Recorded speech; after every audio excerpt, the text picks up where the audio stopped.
Hey, it's my first time doing a video like this, so bear with me as I work through all the kinks. Thanks. Terraria is one of the most important games for me. I've been playing Terraria for well over 400 hours just on Steam. I've probably put over 400 more on Xbox when it was relevant. Terraria has provided hundreds of hours of entertainment for me, and it's affected me in many different ways. It's made me, me. And that's important, because I'm awesome, duh. If you didn't know, Terraria is a 2D sandbox where you can fight various monsters of increasing strength until you fight the big boy, Cthulhu himself. He's called the Moon Lord in the game, of course. But when talking about Terraria, you can't gloss over just how fun the game is. It has it all. The building, the crafting, the exploration. And one of the best parts to me is the items.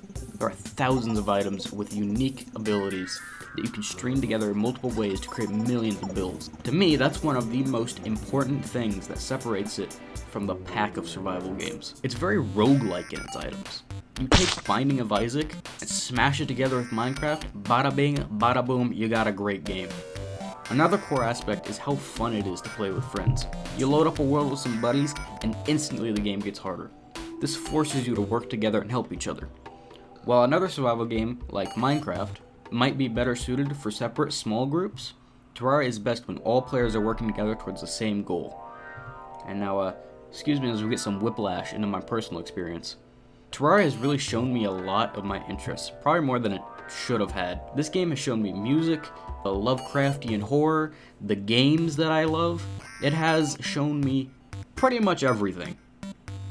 And that's probably bad. So if you didn't know, one of the bosses in this game is called Plantera, and this is of course a reference to the band Pantera.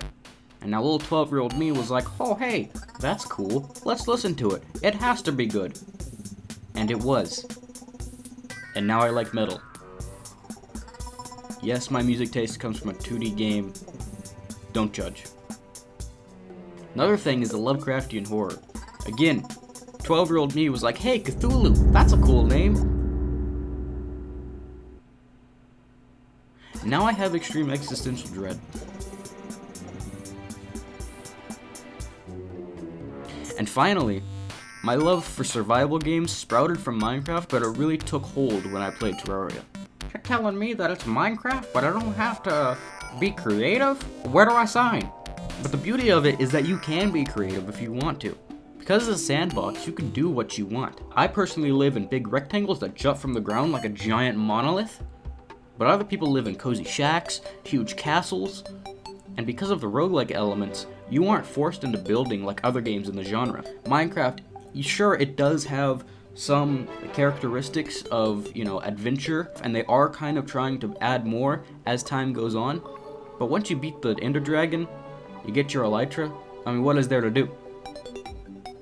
Besides build. You're not working towards anything at that point.